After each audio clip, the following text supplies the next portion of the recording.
So, MAONO? MAONO. MAONO. Moana?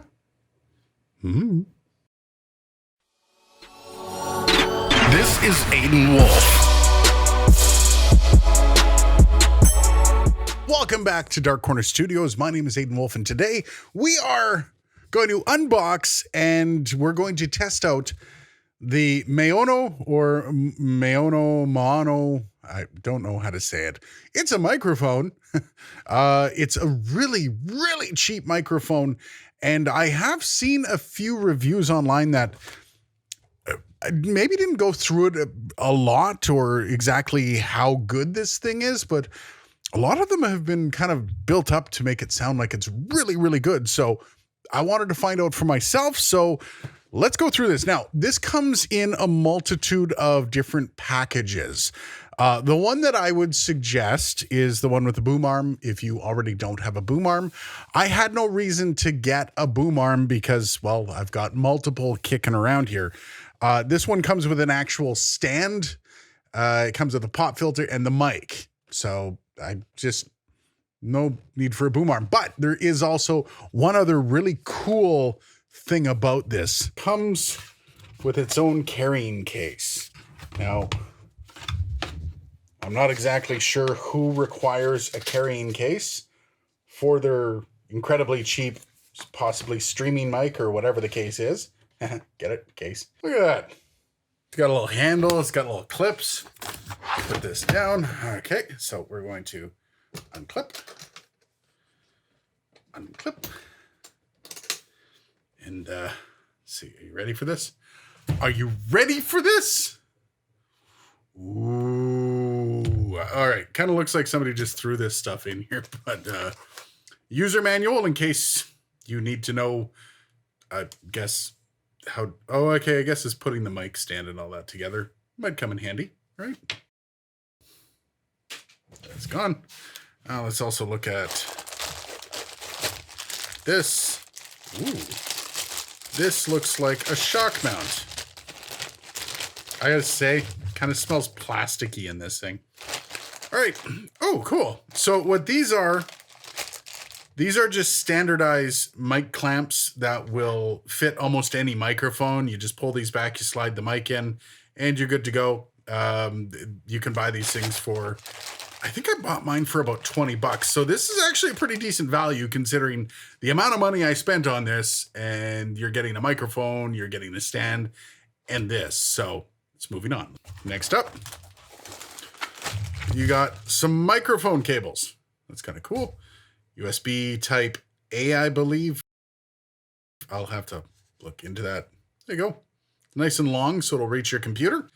Oh God, look at that. The poor thing. Look at that. It looks like a scrunched up ball of, well, yeah, you know what I mean. Where's the, needs to be stretched out again. Get the fingers in there. Oh, stretch it out. It really does look like, you know, maybe if it was hanging this way. Don't look in there. What else we got? Oh, this looks like the stand. Okay, so yeah, that's exactly what that is. Piece of the stand. And that's the other, oh, look, underneath. Let's take the microphone out last, okay? So we've got a pop filter. I'm not gonna lie, it looks a little cheap. It feels a little cheap. But you didn't buy this for the pop filter, did you? No, you did not. And in here we have your base for your microphone stand. This thing has some heft to it. You can tell it's nice and heavy, so you're not gonna be knocking over your mic that easily. That's good. Now there's nothing left in the case, so let's bring the other side down, put that in there. And last but not least, that is the mic. It's really, really light. There is absolutely zero weight to this microphone. I don't know if that's a good thing or a bad thing. So the actual quality of the mic, it's obviously an aluminum frame. The mesh seems pretty strong. It's got a little bit of give in it, but I mean, nothing more than what you'd probably find on my Rode. Like I said, the heft of it is really light, but I wonder how much of that is because it's USB. I don't know. Anyways, let's hook it up and let's see how it performs.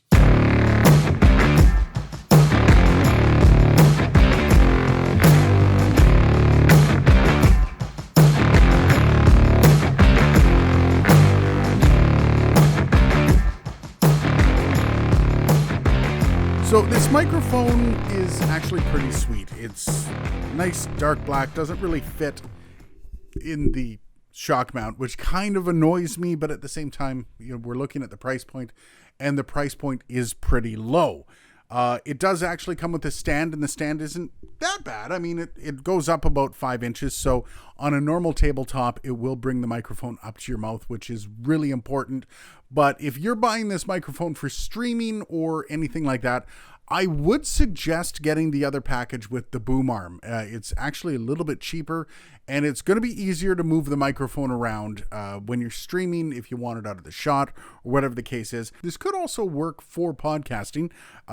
If you're in a room alone and you're doing some long-distance podcasting, I could see this being a nice addition to a brand new podcast that you don't want to drop a lot of money into.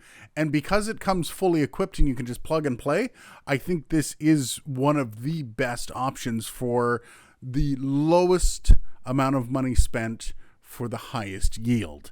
And from what I've heard before, the sound quality is actually pretty good, but let's take a look at a couple different things. First of all, remember that little scrunched up sock that they had in here? Well, let's put that on and see how that affects sound quality. Sorry about the sound here. That's a tight fit. Don't say it. All right, it looks absolutely horrible because it was all scrunched up. But let's see if this actually helps with any of the plosives. I do find with these types of socks is they may block out a little bit of the higher end of your voice or any sound that you're recording. I find that they can muffle you just a little bit, but they do protect against a lot of the plosives that are coming into the microphone. So whether or not you want to use this, it's up to you. It's, if you're not losing too much, you can always correct an EQ later on. So let's take that off. Sorry. There it goes. And we're going to try the pop filter. Now, these things aren't really pop filters. These will get a lot of the windy sound from your breath, and they're going to take them out. But you're really not going to be stopping the pops. And that's one of the biggest problems with microphones is the popping sound you get off Ps.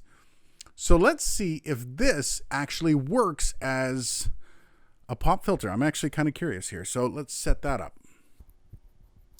I do have to say, as I'm unscrewing the end, you're getting your money's worth. Let's just put it that way. We can't complain too much. We only spent, I think it was $60 on this, and it is a full set. So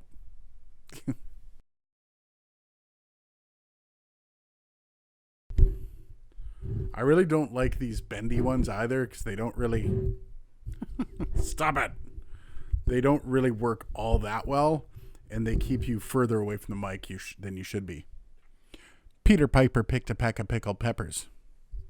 Peter Piper picked a peck of pickled peppers. Nailed it. So you can see there is a bit of a difference with this on. I mean, it will stop a lot of that sound that's coming through when you pop a P or any of your plosives. For the most part, though, I'd love to know what you think about this. Is this like the new de facto streaming mic because of its price? So I'm going to see exactly how this sounds coming through, and I'll be right back to give you my final thoughts. Okay, so checked out the audio. It's actually relatively impressive, the quality of sound you're getting out of a microphone that, I mean, in the whole package, I think it was $60. It comes with this little carrying case, which I actually find to be really cool, really cute. Don't get me wrong, you're not going to be able to sit on it. It'll probably crush it, but it's cute. I'm not exactly sure where you're carrying your microphone to, where it needs its own briefcase, but cool. This is literally like the startup for anybody that wants to start doing their own audio. It's not a bad option right now. I do have to say some of the handling noise, and you probably noticed that while I was talking through the microphone, is pretty bad. So you want to leave this mic alone as much as possible. You are going to get a lot of that handling noise if you're playing with it. But for the most part, sound quality was absolutely phenomenal. Other than that, I can't really think of another reason why you wouldn't want to buy this. If you're in the market for a microphone that you're just going to plug into your computer and go, this is probably one of the best options for you. It's a great little microphone if you're just starting a podcast, or if you're just starting some sort of audio venture where you don't want to blow the bank to find out that it's not feasible for you. So would I say, yes, you should buy the MAONO? Anyway, should you buy it?